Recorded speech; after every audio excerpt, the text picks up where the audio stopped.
প্রথম অধ্যায় বিষাদ যোগ। কুরুক্ষেত্রের রণাঙ্গনে সেনা পর্যবেক্ষণ। এই অধ্যায় রণাঙ্গনে প্রতীক্ষমান সেনাবাহিনীর মুখোমুখি হয়ে মহাযোদ্ধা অর্জুন উভয় পক্ষের সৈন্যসজ্জার মধ্যে সমবেত তার অতি নিকট অন্তরঙ্গ আত্মীয় পরিজন আচার্যবর্গ ও বন্ধু বান্ধবদের সকলকে যুদ্ধে প্রস্তুত হতে এবং জীবন বিসর্জনে উন্মুখ হতে থাকতে দেখেন।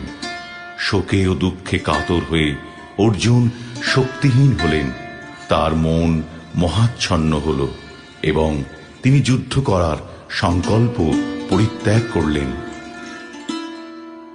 ধৃতরাষ্ট্র উবাচ ধর্মক্ষেত্রে কুরুক্ষেত্রে সমবেতাयुत्सवः মামকাঃ পাণ্ডবাশ্চৈব কিমকুর্বত সঞ্জয়। ধৃতরাষ্ট্র জিজ্ঞাসা করলেন, হে সঞ্জয়, ধর্মক্ষেত্রে যুদ্ধ করার মানসে সমবেত হয়ে আমার পুত্র এবং পাণ্ডুর পুত্রেরা তারপর কি করল?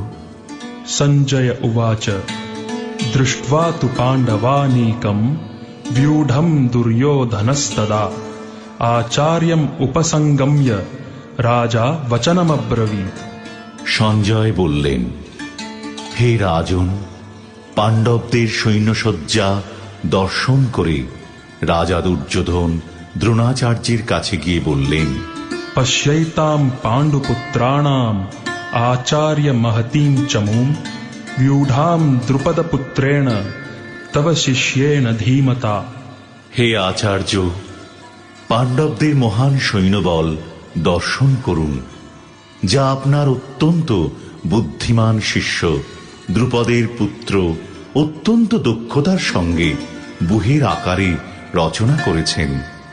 अत्र शूरा महेश्वासा भीमार्जुन समायुधि युयुधानो विरातश्च द्रुपदश्च महारथः धृष्टकेतुश्चेकितानः काशीराजश्च वीर्यवान् पुरुजित् कुन्तिभोजश्च शैब्यश्च नरपुङ्गवः युधामन्युश्च विक्रान्त उत्तमौजाश्च वीर्यवान् सौभद्रो द्रौपदेयाश्च सर्व एव महारथा। সেই সমস্ত সেনাদের মধ্যে অনেকে ভীম ও অর্জুনের মতো বীর ধনুর্ধারী রয়েছেন এবং যুযুধান বিরাট ও দ্রুপদের মতো মহাযোদ্ধাও রয়েছেন। সেখানে ধৃষ্টকেতু চেকিতান কাশীরাজ পুরুজিৎ কুন্তিভোজ ও শৈব্যের মতো অত্যন্ত বলবান যোদ্ধারাও রয়েছেন। সেখানে রয়েছেন অত্যন্ত বলবান যুধামন্যু, প্রবল পরাক্রমশালী উত্তমৌজা, সুভদ্রার পুত্র এবং দ্রৌপদীর পুত্রগণ। সেই সব যোদ্ধারা সকলেই এক একজন মহারথী। अस्माकं तु विशिष्टाये तान् निबोध द्विजोत्तम नायका मम सैन्यस्य संज्ञार्थं तान् ब्रवीमि ते। হে দ্বিজোত্তম, আমাদের পক্ষে যে সমস্ত বিশিষ্ট সেনাপতি সামরিক শক্তি পরিচালনার জন্য রয়েছেন, আপনার অবগতির জন্য আমি তাদের সম্বন্ধে বলছি। भवान् भीष्मश्च कर्णश्च कृपश्च समितिञ्जयः अश्वत्थामा विकर्णश्च सौमदत्तिस्तथैव च। সেখানে রয়েছেন আপনার মতোই ব্যক্তিত্বশালী ভীষ্ম, কর্ণ, কৃপা, অশ্বত্থামা, বিকর্ণ ও সোমদত্তের পুত্র ভূরিশ্রবা, যারা সর্বদা সংগ্রামে বিজয়ী হয়ে থাকেন। अन्ये च बहवः शूरा मदर्थे त्यक्तजीविताः नानाशस्त्रप्रहरणाः सर्वे युद्धविशारदाः।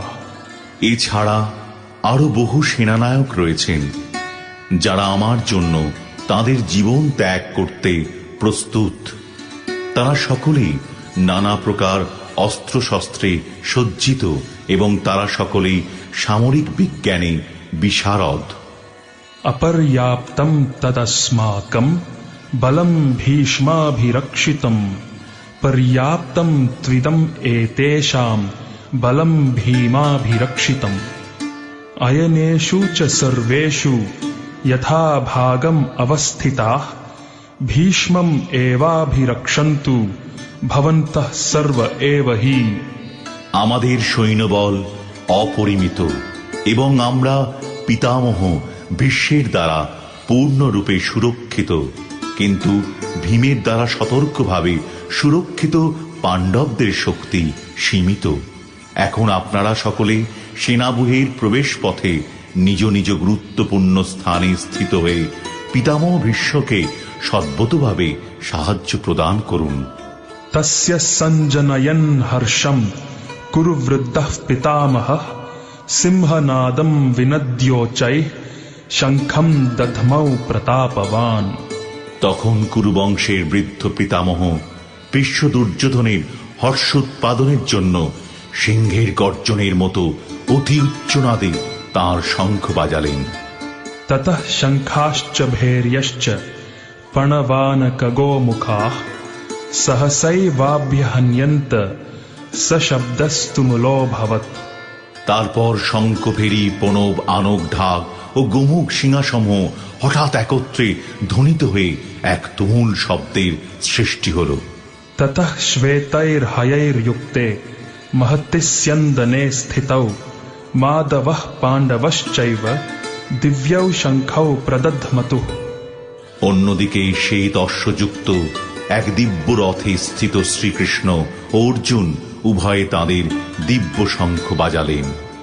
पाञ्चजन्यं हृषीकेशो देवदत्तं धनञ्जयः पौण्ड्रं दध्मौ महाशङ्खं भीमकर्मा वृकोदरः।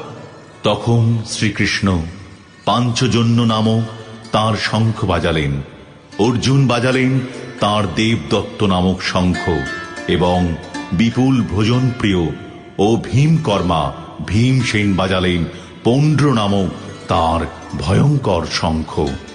अनंत विजयम राजा कुंतीपुत्रो युधिष्ठिरः नकुलः सहदेवश्च सुघोष मणिपुष्पकौ काश्यश्च परमेश्वासः शिखण्डी च महारथः धृष्टद्युम्नो विराटश्च सात्यकिश्चापराजिताः द्रुपदो द्रौपदेयाश्च सर्वशः पृथिवीपते सौभद्रश्च महाबाहुः शङ्खान् दद्मुः पृथक् पृथक्।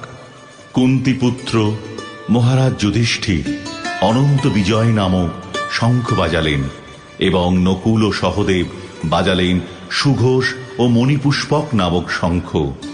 হে মহারাজ, তখন মহান ধনুর্ধর কাশীরাজ প্রবল যোদ্ধা শ্রীখণ্ডী ধৃষ্টদ্যুম্ন বিরাট অপরাজিত সাত্যকী দ্রুপদ দ্রৌপদীর পুত্রগণ সুভদ্রার মহাবলবান পুত্র এবং অন্য সকলে তাদের নিজ নিজ পৃথক শঙ্খ বাজালেন। सघोषो धार्तराष्ट्राणां हृदयानि व्यदारयत् नभश्च पृथिवीं चैव तुमुलोऽभ्यनुनादयन्। শঙ্খনিনাদের সেই প্রচণ্ড শব্দ আকাশ ও পৃথিবী প্রতিধ্বনিত করে ধৃতরাষ্ট্রের পুত্রদের হৃদয় বিদারিত করতে লাগল।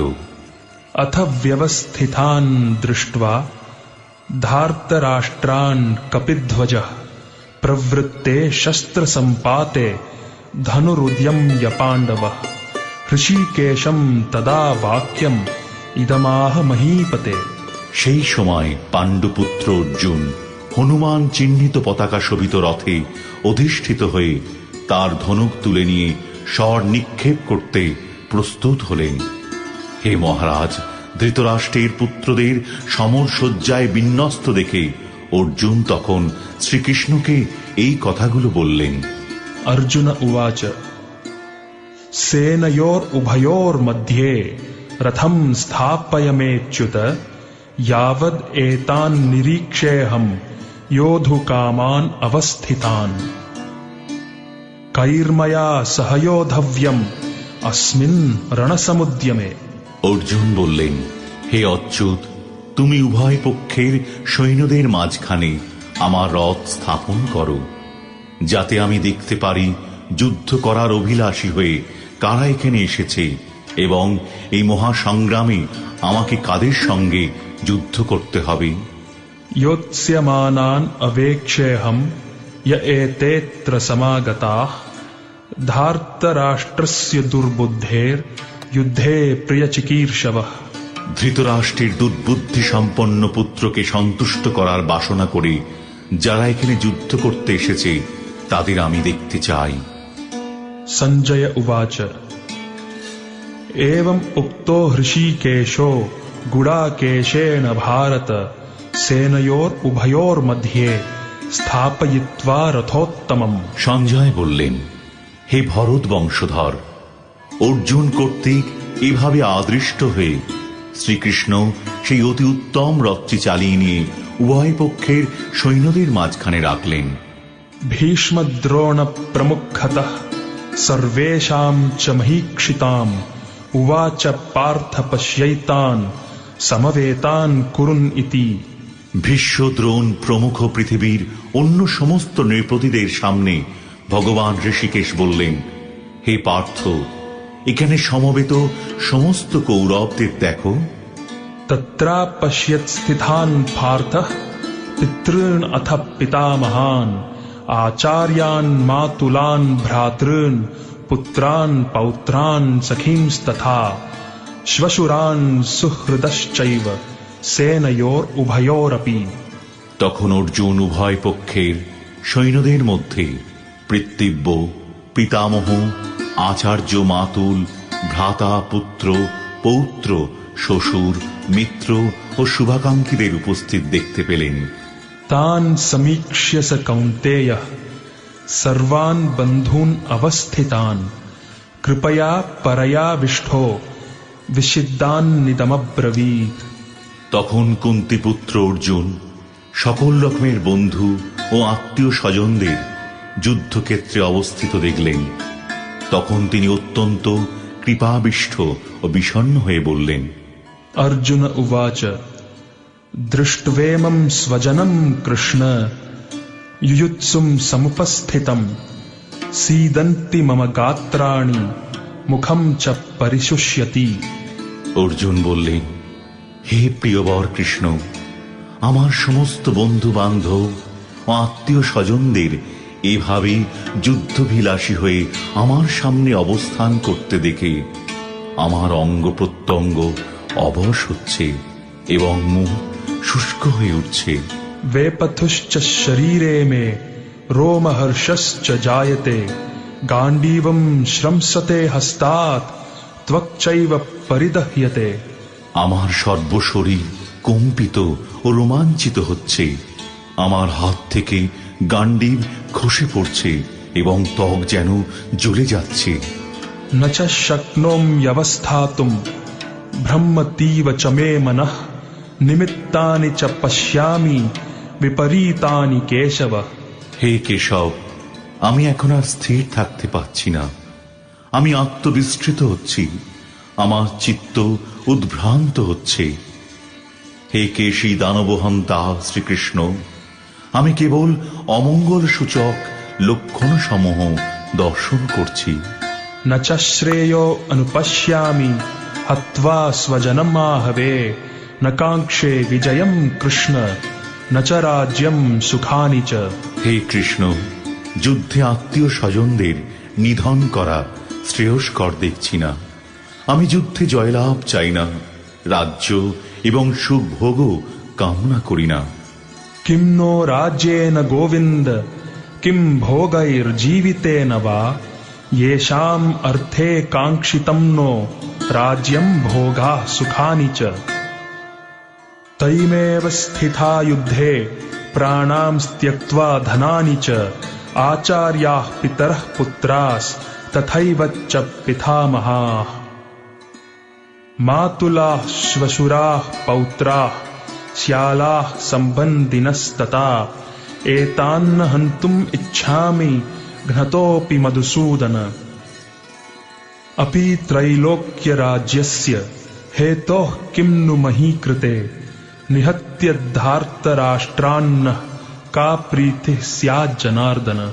হে গোবিন্দ, আমাদের রাজ্যে কি প্রয়োজন, আর সুখ ভোগ বা জীবন ধারণেই বা কি প্রয়োজন?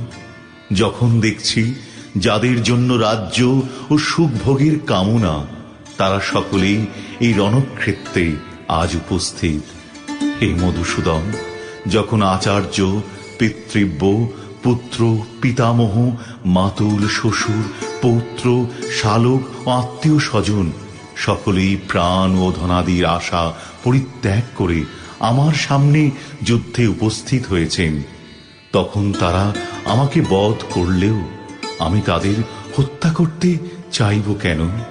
হে সমস্ত জীবের প্রতিপালক জনার্দন, পৃথিবীর তো কথাই নেই, এমনকি সমগ্র ত্রিভুবনের বিনিময়েও আমি যুদ্ধ করতে প্রস্তুত নই। ধৃতরাষ্ট্রের পুত্রদের নিধন করে কি সন্তোষ আমরা লাভ করতে পারব? পাপমেবাশ্রয়েদ अस्मान् हत्वैतान आततायिनः तस्मान् नार्हा वयं हन्तुं धार्तराष्ट्रान् सबान्धवान् स्वजनं हि कथं हत्वा सुखिनः श्याम माधव। এই ধরনের আততায়ীদের বধ করলে মহাপাপ আমাদের আচ্ছন্ন করবে। সুতরাং বন্ধু বান্ধব সহ ধৃতরাষ্ট্রের পুত্রদের সংহার করা আমাদের পক্ষে অবশ্যই উচিত হবে না। হে মাধব, লক্ষ্মীপতি শ্রীকৃষ্ণ, আত্মীয় স্বজনদের হত্যা করে আমাদের কি লাভ হবে? আর তা থেকে আমরা কেমন করে সুখী হব? यद्यप्येते न पश्यन्ति लोभोपहत चेतसः कुलक्षयकृतं दोषं मित्रद्रोहे च पातकम्। कथं न ज्ञेयम् अस्माभिः पापाद् अस्मान् निवर्तितुं कुलक्षयकृतं दोषं प्रपश्यद्भिर्जनार्दन। হে জনার্দন, যদিও এরা রাজ্য লোভে অভিভূত হয়ে কুলক্ষয়জনিত দোষ ও মিত্রদ্রোহ নিমিত্ত পাপ লক্ষ্য করছে না, কিন্তু আমরা কুলক্ষয়জনিত দোষ লক্ষ্য করেও এই পাপ কর্মে কেন প্রবৃত্ত হব? कुलक्षये प्रणश्यन्ति कुलधर्माः सनातनाः धर्मे नष्टे कुलं कृत्स्नम् अधर्मोऽभिभवत्युता। কুলক্ষয় হলে সনাতন কুলধর্ম বিনষ্ট হয় এবং তা হলে সমগ্র বংশ অধর্মে অভিভূত হয়। अधर्माभिभवात् कृष्ण प्रदुष्यन्ति कुलस्त्रियः स्त्रीषु दुष्टासु वार्ष्णेय जायते वर्णसंकरः। হে কৃষ্ণ, কুল অধর্মের দ্বারা অভিভূত হলে কুলবধূগণ ব্যভিচারে প্রবৃত্ত হয় এবং হে বাজ্ঞেয়, কুলস্ত্রীগণ অসৎ চরিত্রা হলে অবাঞ্ছিত প্রজাতি উৎপন্ন হয়। संकरो नरकायैव कुलघ्नानां कुलस्य च पतन्ति पितरो ह्येषां लुप्तपिण्डोदकक्रिया। বর্ণসংকর উৎপাদন বৃদ্ধির ফলে কুল ও কুলঘাতকেরা নরকগামী হয়। সেই কুলে পিণ্ডদান ও তর্পণ ক্রিয়া লোপ পাওয়ার ফলে তাদের পিতৃপুরুষেরাও নরকে অধঃপতিত হয়। दोषैरेतैः कुलघ्नानां वर्णसंकरकारकैः उत्साद्यन्ते जातिधर्माः कुलधर्माश्च शाश्वताः। যারা বংশের ঐতিহ্য নষ্ট করে এবং তার ফলে অবাঞ্ছিত সন্তানাদি সৃষ্টি করে, তাদের কুকর্মজনিত দোষের ফলে সর্বপ্রকার জাতীয় উন্নয়ন প্রকল্প এবং বংশের কল্যাণ ধর্ম উৎসন্নে যায়। उत्सन्न कुलधर्माणां मनुष्याणां जनार्दन नरके नियतं वासो भवतीत्यनुशुश्रुम। হে জনার্দন, আমি পরম পরাক্রমে শুনেছি যে যাদের কুলধর্ম বিনষ্ট হয়েছে তাদের নিয়ত নরকে বাস করতে হয়। अहो बत महत् पापं कर्तुं व्यवसिता वयं यद्राज्य सुखलोभेन हन्तुं स्वजनं उद्यता। হায়, কি আশ্চর্যের বিষয় যে আমরা রাজ্য সুখের লোভে স্বজনদের হত্যা করতে উদ্যত হয়ে মহাপাপ করতে সংকল্পবদ্ধ হচ্ছি। यदि माम अप्रतीकारम अशस्त्रम शस्त्रपाणयः धार्तराष्ट्रारणे हन्युस तन्मे क्षेमतरम भवेत्। প্রতিরোধ রহিত ও নিরস্ত্র অবস্থায় আমাকে যদি শস্ত্রধারী ধৃতরাষ্ট্রের পুত্রেরা যুদ্ধে বধ করে তাহলে আমার অধিকতর মঙ্গলই হবে। संजय उवाच एवम् उक्त्वार्जुनः संख्ये रथोपस्थ उपाविशत् विसृज्य सशरं चापं शोक संविघ्न मानसः। সঞ্জয় বললেন, রণক্ষেত্রে এই কথা বলে অর্জুন তাঁর ধনুর্বাণ ত্যাগ করে শোকে ভারাক্রান্ত চিত্তে রথপুরী উপবেশন করলেন।